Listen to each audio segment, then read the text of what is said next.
Halo, selamat pagi rekan-rekan mahasiswa semua. Saya berharap kalian semua di tempat masing-masing dalam keadaan sehat. Hari ini kita akan melanjutkan materi perkuliahan kita tentang etika, profesi, dan profesionalisme profil lulusan sebagai project supervisor. Seperti kita tahu bahwa pada materi kuliah setelah UTS adalah membahas tentang 3 profil lulusan MR, yaitu Perekayasa Rantai Pasokan atau Supply Chain Engineer, Technical Function Engineer, dan yang terakhir adalah penyelia proyek atau Project Supervisor. Pada slide ini, saya sejenak merefresh kembali mengenai profil lulusan penyelia proyek.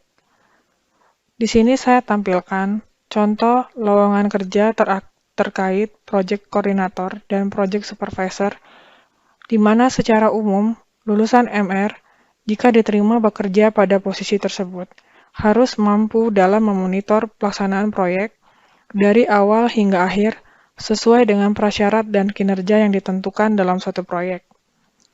Nah, sebelum masuk ke etika profesi bagian penanganan proyek, kita harus tahu dulu apa itu proyek.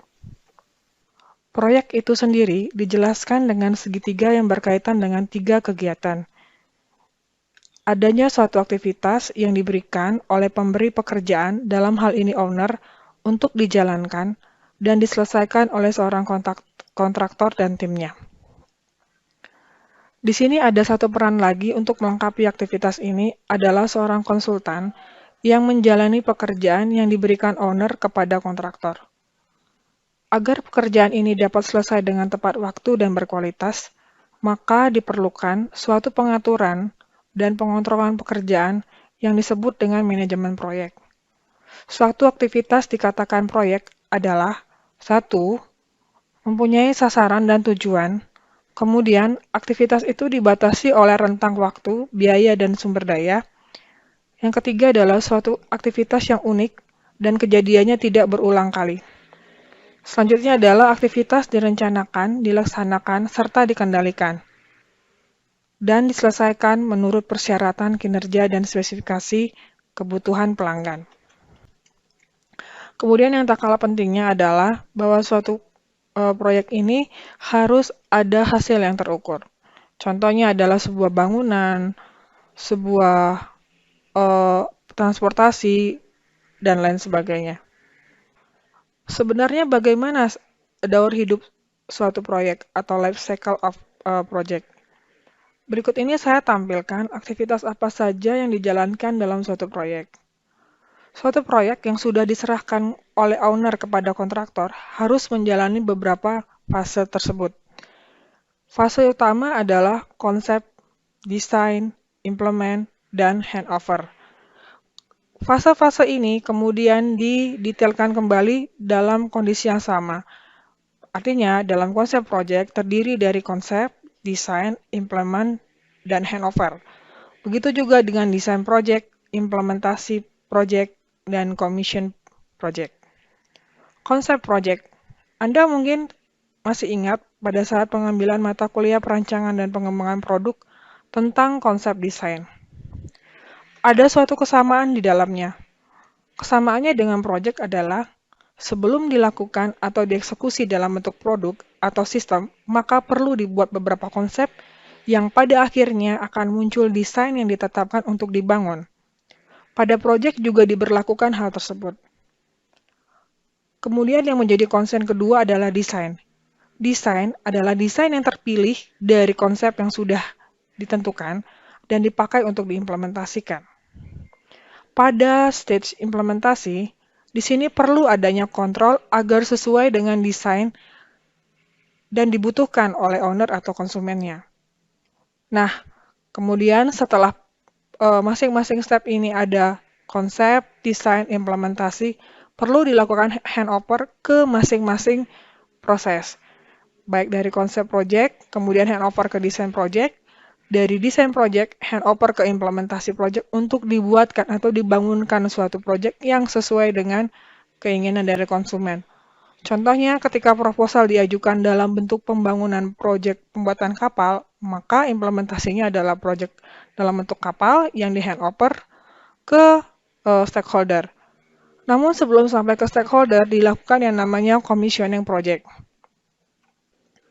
Commissioning adalah pengujian atau melakukan pengujian operasional suatu pekerjaan secara real maupun secara simulasi untuk memastikan bahwa pekerjaan tersebut telah dilaksanakan dan memenuhi semua aturan yang berlaku, rule, regulasi, code atau kode-kode yang tertentu, dan sesuai standar yang ditetapkan antara kontraktor dan klien. Nah, di sini lah yang namanya pengujian sebelum yang dilakukan yang namanya handover ke stakeholder. Lalu, bagaimana sebenarnya contoh daur hidup dari suatu proyek ini diterapkan? Misalnya, ada proyek pembuatan kapal yang diberikan sebuah perusahaan besar, contohnya ExxonMobil, kepada perusahaan-perusahaan di Indonesia. Contohnya, desain kapal dari perusahaan Exxon, maka perusahaan-perusahaan Indonesia mengajukan proposal project yang akan diseleksi oleh Exxon untuk menentukan siapa yang akan menang tender untuk membuat kapal tersebut.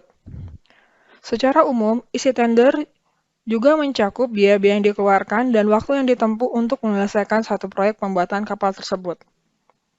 Lalu, setelah ada kesepakatan, desain gambar akan diberikan baik secara parsial maupun secara menyeluruh dan mendetailkan persyaratan-persyaratan apa saja yang diperlukan untuk membuat kapal. Contohnya, ada satu persyaratan-persyaratan khusus yang menjadi bottleneck dari kapal tersebut. Misal dari sisi elektrikalnya atau dari sisi kekuatan dari suatu fondasi kapal tersebut. Kemudian, termasuk di dalamnya adalah jumlah manpower yang dibutuhkan dan yang memenuhi kualifikasi. Lalu, pihak kontraktor melakukan pemesanan material sesuai dengan desain yang ditawarkan oleh stakeholder dalam hal ini owner Exxon. Nah, langkah selanjutnya adalah menetapkan desain. Kadang pada kenyataannya, desain berubah seiring dengan kondisi aktual di lapangan. Contoh, pada saat membangun kapal, ditemui bahwa pada gambar tidak ditemui satu tiang fondasi yang semestinya diperlukan untuk memperkokoh berdirinya ruang-ruang dalam kapal tersebut. Maka desain pun harus direvisi. Bahkan pada saat desain ini sudah diimplementasikan dan sedang dijalankan, sering dilakukan yang namanya revisi agar kualitas kapal itu bisa terjaga. Pada daur hidup proyek ini, setelah melakukan dan melalui proses uji coba, yaitu dalam bentuk commissioning, maka ada proyek yang selesai sampai di situ saja. Jadi proyek itu langsung ditransfer ke stakeholder-nya. Namun, ada yang sampai proses pengoperasian dan maintenance selama kurun waktu tertentu sesuai dengan kesepakatan masing-masing. Inilah yang disebut dengan DBOM, Design, Build, Operate, and Maintain. Setelah kita tahu gambaran daur hidup suatu proyek, maka selanjutnya kita akan memahami mengenai peran seorang penyelia proyek, baik itu yang berprofesi sebagai project koordinator, program koordinator, maupun project controller. Jika kita diterima dengan salah satu profesi tersebut, maka tanggung jawab umum kita adalah merencanakan, menjadwalkan, dan mengontrol segala sesuatu yang berkaitan dengan proyek tersebut. Seperti contoh sebelumnya, yaitu proyek pembuatan kapal, seorang proyek koordinator harus mampu menentukan seberapa banyak resources yang dibutuhkan, membuat jadwal detail setiap proses, memonitor pekerjaan yang sedang berjalan, membandingkan desain, proposal dengan kenyataan yang di lapangan, mengontrol setiap aktivitas pekerjaan agar sesuai dengan kesepakatan yang sudah ditetapkan dari owner. Pastinya terpikir oleh Anda, berat juga ya pekerjaan yang dilakukan oleh project koordinator, program koordinator, maupun project controller.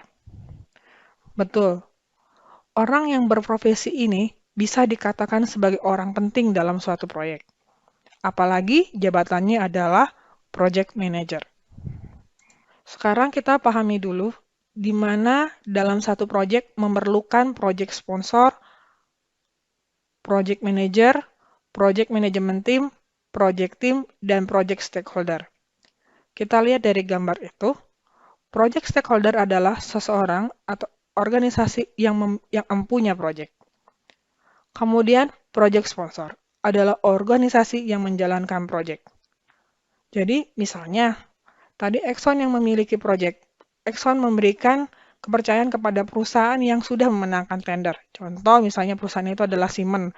Siemens lah sebagai proyek sponsor. Proyek sponsor mencari orang yang qualified, yaitu project manager yang adalah orang yang memimpin proyek itu. Project management adalah orang-orang yang membantu project manager untuk menjalankan proyek yang sudah disepakati.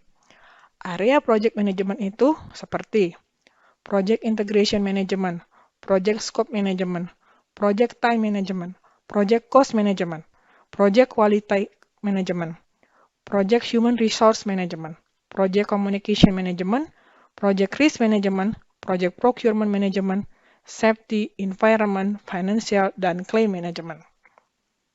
Dan yang terakhir adalah project team. Project team adalah anggota-anggota yang sifatnya tidak tetap dari project management yang membantu secara tidak langsung terlaksananya dan terselesaikannya proyek tersebut. Di mana juga sih penerapan manajemen proyek? Penerapan manajemen proyek ada di mana aja? Telekomunikasi sekarang 10% menjalankan yang namanya manajemen proyek. Contoh misalnya, perusahaan Telkom melakukan kesepakatan dengan ITDL untuk membangun instalasi internet di kawasan kampus ITDL. Nah, itu proyek juga sebesar 10%. Jadi secara kumulatif di Indonesia 10% proyek itu di bawah proyek telekomunikasi. Kemudian IT 10%, kemudian manajemen sistem 6%, software komputer 11%, konstruksi 7%, dan lain-lain itu misalnya industri, termasuk perbankan, manufacturing, militer, itu sebesar 56%. Lalu sekarang pertanyaannya adalah, apakah seseorang yang bekerja di bidang manajemen proyek merupakan profesi dan profesional? Pertemuan sebelumnya pernah dibahas bahwa profesi itu menyangkut kemampuan seseorang yang memiliki keterampilan ahli, pendidikan formal, standar pengakuan profesi, dan adanya hasil yang baik dan signifikan. Dapat dikatakan bahwa project koordinator, program koordinator, maupun project controller adalah sebagai profesi. Nah, tingkatan tertinggi dalam suatu proyek adalah manajer, yaitu project manager. Untuk sampai ke level project manager, seseorang selain harus memiliki pengetahuan, yaitu body of knowledge-nya project management, seperti feasibility study, forecasting, budgeting, dan lain-lain, orang tersebut harus memiliki interpersonal skills. Kemudian memahami betul standar regulasi dari proyek tersebut. Kemudian mampu mengatur, mengelola sumber daya yang sudah ada. Kemudian tidak kalah penting adalah dia mampu memahami isu lingkungan terkait dalam menjalankan proyek tersebut. Apakah layak dibangun di suatu daerah yang dijamin misalnya isu dari limbah yang diakibatkan dari pembangunan suatu proyek kapal, misalnya bahan-bahan kimia yang dihasilkan. Itu apakah ada efeknya bagi lingkungan ketika menjalankan proyek tersebut. Saya kasih contoh bagaimana proyek konstruksi itu dijalankan. Coba lihat dan amati fase berikut ini dalam menjalankan proyek konstruksi salah satu pembangunan gedung pemerintah. Nah, di sini ada fase-fasenya dan terlihat jelas di sini, dalam pembangunan tersebut terdapat beberapa undang-undang yang mengatur terkait pembangunan. Bisa kita lihat di sini Undang-Undang Nomor 67 Tahun 2005, Undang-Undang tahun 18 Tahun 99, Undang-Undang Nomor 80 Tahun 2003, dan Undang-Undang 65 Tahun 2006. Nah, contohnya adalah Undang-Undang Nomor 67 Tahun 2005 itu tentang kerjasama pemerintah dengan badan usaha dalam penyediaan infrastruktur.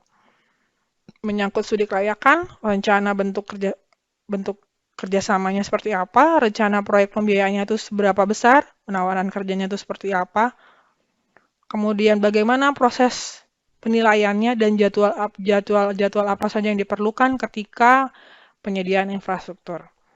Contoh kedua adalah Undang-Undang Nomor 18 Tahun 1999 tentang jasa konstruksi, di mana secara umum menjelaskan mengenai persyaratan umum, keterampilan yang dibutuhkan, kemudian tanggung jawab profesional, kemudian bagaimana pengikatan pekerjaan konstruksi sehingga peran masyarakat dalam bentuk apa untuk menyukseskan pembangunan pada bidang konstruksi. Di sini kita dapat di sini kita dapat melihat bahwa kita bisa menambah pemahaman kita bahwa pekerjaan manajemen proyek diatur dan dilindungi secara hukum. Nah, kembali lagi pertanyaannya adalah, apakah ada kode etik yang harus ditaati oleh orang yang bekerja di bagian manajemen proyek? Di Indonesia, ada satu asosiasi yang dibangun untuk memberikan pemahaman terhadap manajemen proyek itu sendiri. Asosiasi itu adalah Ikatan Ahli Manajemen Proyek Indonesia, di mana asosiasi ini adalah kumpulan dari orang-orang yang memiliki profesi yang berupaya melakukan pekerjaan secara optimal dengan menggunakan sumber-sumber daya yang ada, kemudian melakukan pekerjaan-pekerjaannya sesuai dengan body of knowledge dari manajemen proyek. Untuk menjamin yang namanya pelaksanaan tugas dari manajemen proyek ini, maka Ikatan Ahli Manajemen Proyek Indonesia itu menyusun kode etik dan tata laku yang harus dan wajib dipenuhi oleh tiap anggota Ikatan Ahli Manajemen Proyek Indonesia. Jadi kemarin kita sudah bahas tentang Insinyur Indonesia.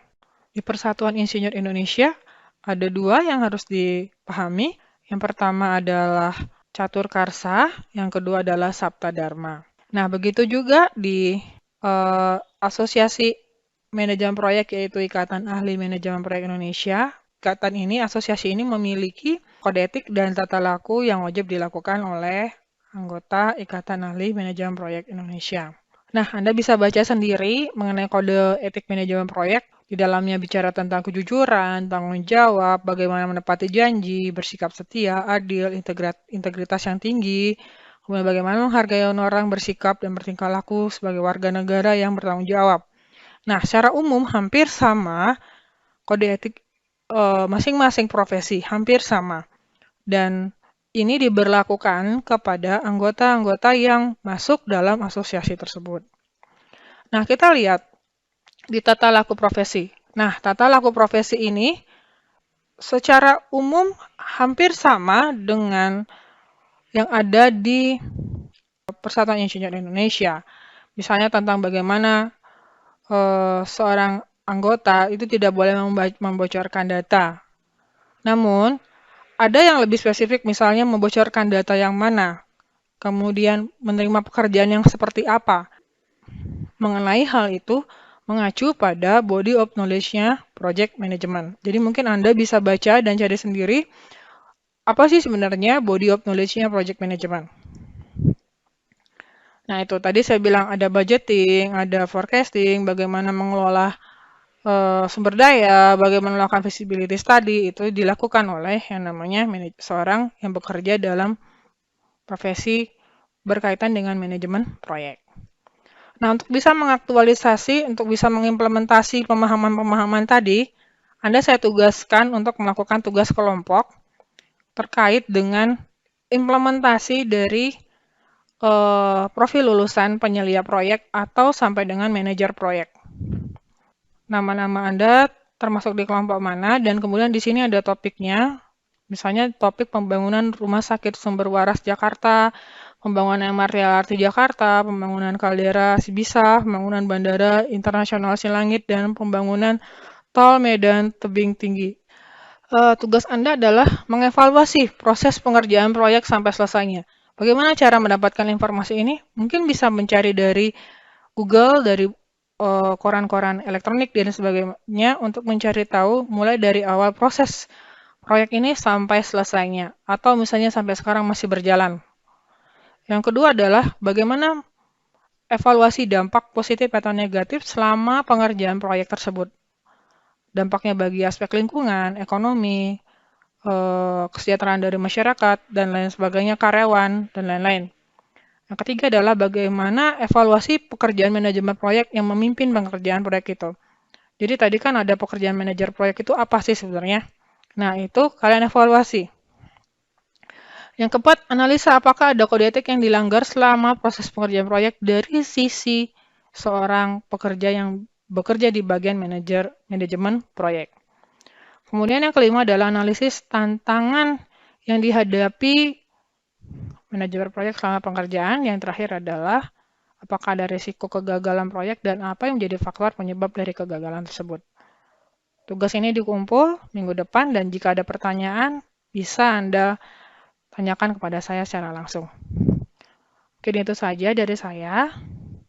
Terima kasih, tetap selalu sehat, tetap selalu berkarya.